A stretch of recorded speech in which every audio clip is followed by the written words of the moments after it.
రేవంత్ రెడ్డి గారు నిన్న జూబ్లీహిల్స్ ఎన్నికల ప్రచారంలో మాట్లాడుతూ మైత్రివనం చౌరస్తాలో ఎన్టీ రామారావు గారి విగ్రహం పెట్టిస్తామని చెప్పి నిన్న చెప్పడం జరిగింది. దాన్ని ప్రతి ఒక్క ఎన్టీఆర్ అభిమాని తెలుగు వాళ్ళు స్వాగతిస్తూ ఉన్నారు. అదేవిధంగా రేవంత్ రెడ్డి గారిని ఒకటి తెలియజేల్చుకున్నాం. ఈ విగ్రహం పెట్టాలనే మీ నిర్ణయం అనేది చాలా గొప్ప నిర్ణయం అండి రేవంత్ రెడ్డి గారు. అలాగే ఎన్టీ రామారావు గారి గొప్పతనాన్ని ఈ సమాజానికి, ఈ తెలంగాణ సమాజానికి, ఇప్పుడు మా తరం యువతకి తెలియజేయాల్సిన బాధ్యత కూడా ప్రభుత్వం పైన ఉంది. ఎందుకంటే ఈ తెలంగాణకి నిజమైన స్వేచ్ఛని, స్వాతంత్రాన్ని ఇచ్చిన వ్యక్తి ఎన్టీ రామారావు గారు. గతంలో స్వాతంత్రం వచ్చిన తర్వాత 1948 సెప్టెంబర్ 17 ఆ రోజు హైదరాబాద్ రాష్ట్రంగా ఏర్పడిన, ఆ తర్వాత 1956లో ఉమ్మడి రాష్ట్రంగా ఏర్పడిన, ఆ తర్వాత తెలంగాణ ప్రజలు కొన్ని వ్యవస్థల చేతిలో మగ్గిపోతూ ఉంటే ఎన్టీ రామారావు గారు ముఖ్యమంత్రి అయిన తర్వాత ముఖ్యంగా పటేల్ పట్వారీ లాంటి వ్యవస్థని, గతంలో పటేల్ పట్వారీ చేతుల్లో మన తెలంగాణ ప్రజలు మగ్గిపోతూ ఉంటే పల్లెల్లో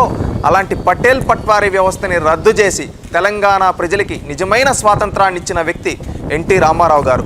ఈ తెలంగాణ సమాజంలో గడీల రాజకీయాన్ని గరీబోడి ఇంటి ముందుకు తీసుకొని వచ్చిన వ్యక్తి ఎన్టీ రామారావు గారు. గతంలో పెద్ద పెద్ద వాళ్ళే రాజకీయాలు చేస్తుంటే అతి సామాన్యుల్ని రాజకీయాల్లోకి తీసుకొని వచ్చి ఈ తెలంగాణ గడ్డ మీద నుంచి రాష్ట్ర స్థాయి నాయకులుగా, జాతీయ స్థాయి నాయకులుగా తీర్చిదిద్దిన వ్యక్తి ఎన్టీ రామారావు గారు.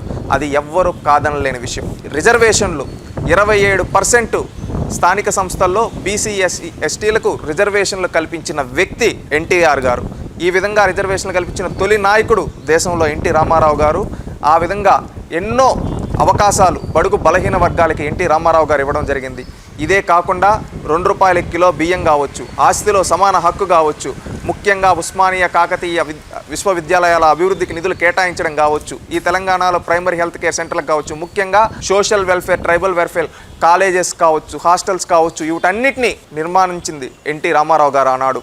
ఈ విధంగా ఎన్నో అద్భుతమైన పనులు చేయడం జరిగింది. గతంలో తెలుగుదేశం పార్టీ పెట్టకముందు హైదరాబాద్ అంతా కర్ఫ్యూ విధానం ఉంటే ఆ కర్ఫ్యూ విధానం పోయే విధంగా సమాజాన్ని నిర్మించిన వ్యక్తి ఎన్టీ రామారావు గారు. మత కల్లాహాలు లేకుండా హైదరాబాద్లో చేసిన వ్యక్తి ఎన్టీ రామారావు గారు. ఈ విధంగా ఎన్నో అద్భుతమైన పనులు చేశారు ఈ తెలంగాణ సమాజానికి ఎన్టీ రామారావు. తెలంగాణ కళలను, అదేవిధంగా తెలంగాణ సంస్కృతి సాంప్రదాయాలను గౌరవించిన వ్యక్తి ఎన్టీ రామారావు గారు. ఈ తెలుగు జాతి ఆత్మ గౌరవాన్ని చాటిన వ్యక్తి ఎన్టీ రామారావు గారు. ఈ విధంగా 1 కాదు 2 కాదు ఎన్నో అద్భుతమైన కార్యక్రమాలు తీసుకొని వచ్చి ఈ తెలంగాణలో బడుగు బలహీన వర్గాల్ని రాష్ట్ర స్థాయి నాయకులు, జాతీయ స్థాయి నాయకులుగా చేసిన వ్యక్తి ఎన్టీ రామారావు గారు. ఇంత గొప్ప వ్యక్తికి విగ్రహాల రూపంలోనే కాదు, ఈ చరిత్రనంతా పాఠ్యాంశాల్లో కూడా పెట్టాల్సిన అవసరం ఈ ప్రభుత్వం పైన ఉంది. ఎక్కడో ఒక అమీర్పేట్ చౌరస్తాలో ఒక విగ్రహం మాత్రమే కాదు, తెలంగాణలో అనేక ప్రాంతాల్లో కూడా ఎన్టీ రామారావు గారు విగ్రహాలు పెట్టి ఈ తరానికి తెలియజేయాల్సి ఉంది. ఎందుకంటే ఆనాడు రజాకరులతో పోరాడిన చాకల ఐలమ్మ, ఆరుట్ల కమలాదేవి, ఇదే విధంగా రామనారాయణ రెడ్డి గారు ఎంత గొప్ప వాళ్ళో, అదేవిధంగా ఈ తెలంగాణలో పటేల్ పట్వారీ వ్యవస్థను రద్దు చేసి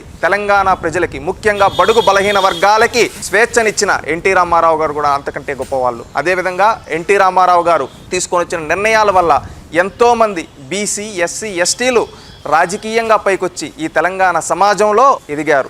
ఈ చరిత్రనంతా నేటి తరంకి తెలియజేయాల్సిన బాధ్యత ప్రభుత్వాలపైన ఉంది. కాబట్టి మీరు ఈ బాధ్యతను తీసుకోవాలని కోరుకుంటున్నాను. ఎందుకంటే నిన్న ఒక గొప్పగా మాట్లాడారు ఎన్టీ రామారావు గారి గురించి, ఎవరన్నా అడ్డుకుంటే నేను మూసీ నదిలో కలుపుతానని. ఇలాంటి గొప్ప వ్యక్తి చరిత్ర విగ్రహాల రూపంలోనే కాదు, పాఠ్యాంశాల రూపంలో, పాఠశాలల్లో, కళాశాలల్లో, పాఠ్యాంశాల్లో కూడా చేర్చితే ఆ మహనీయుడు గొప్పతనం ప్రతి ఒక్క తెలంగాణ పౌరుడు తెలుసుకుని ఈ తెలంగాణ సమాజానికి ఎన్టీ రామారావు గారు చేసిన గొప్పతనాన్ని నేటి తరం తెలుసుకోవాలని అంటే అది ఒక పాఠ్యాంశాలలో ఈ విధంగా చెప్పాల్సిన అవసరం ప్రభుత్వాలపైన ఉంది. గతంలో కొంతమంది పాలకులు ఎయిర్పోర్ట్లకి, యూనివర్సిటీలకి ఎన్టీ రామారావు గారు తీసేసి వాళ్ళ సొంత వాళ్ళ పేర్లు పెట్టుకుంటే మీరు ఒక అడుగు ముందుకేసి అలాంటి నిర్ణయాలు చేయకుండా ఎంతో హుందాతనంగా, పార్టీలు వేరైనా ఎన్టీ రామారావు గారు అనే వ్యక్తి ఒక పార్టీకి సంబంధించిన వ్యక్తి కాదు, అన్ని పార్టీలకు సంబంధించిన వ్యక్తి, తెలుగు జాతికి ఒక గొప్ప వ్యక్తి అని చెప్పి మీరు నిన్న మాట్లాడారు. అందుకని ఇలాంటి గొప్ప వ్యక్తి చరిత్రను పాఠ్యాంశాల్లో చేర్చాల్సిన బాధ్యత మీరు, మీ ప్రభుత్వం తీసుకొని వచ్చే అకాడమిక్ ఇయర్ నుంచి ఎన్టీ రామారావు గారి చరిత్రని